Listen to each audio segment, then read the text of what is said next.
So I'm Mochi, not Mochi, um, and some of the projects that I've published that people would probably recognize are probably either Space Runner or Evoxel. I think what I love most about Crayta is the ability to quickly prototype something and also preview on the server without needing to wait for long compile times in order to test new concepts or just to check whether something is working the way you think it should be or not,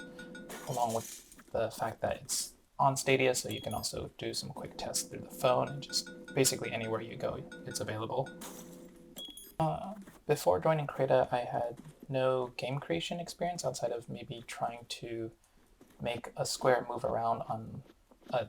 TI-89 graphing calculator before, but I have had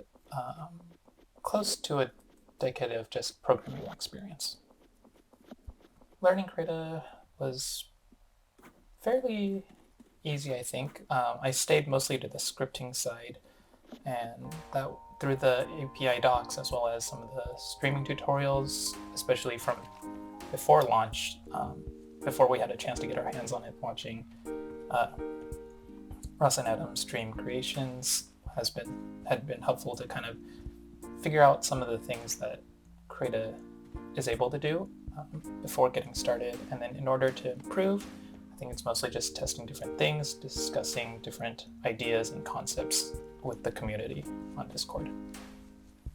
What I'm most proud of on Crayta so far is probably the release of the initial demo version of Evoxel.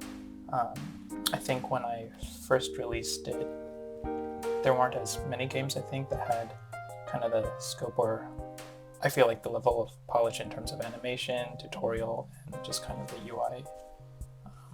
kind of ability to go between keyboard and controller and kind of have custom interactions based off of that. It also took me about 4 months, so.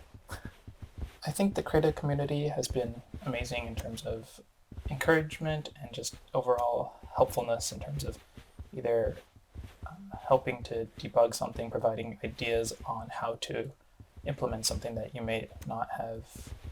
you might having trouble figuring out. You might provide alternatives as well as just things that you might have forgotten about the API or different ways to do things. I think some things that have been in Crayta since the beginning, I'm still learning from either kind of like, hiding lines or using different tools, different shortcuts and things like that that just make developing easier. I think the major thing I want to achieve is to finish up what I had originally planned for the release of Evoxel, just to be able to flesh out more worlds, add more purchasables, interactions to that game, as well as building out more packages for the community, I think my advice for new creators would be to join the Discord. There are a lot of people there who are willing to help out, willing to just jump into the editing session with you, give you a quick rundown, point you to the right resources, as well as all the announcements from the Unit 2 Games team to be able to know what's coming up, what's going to change, new things going on. Also, just get started.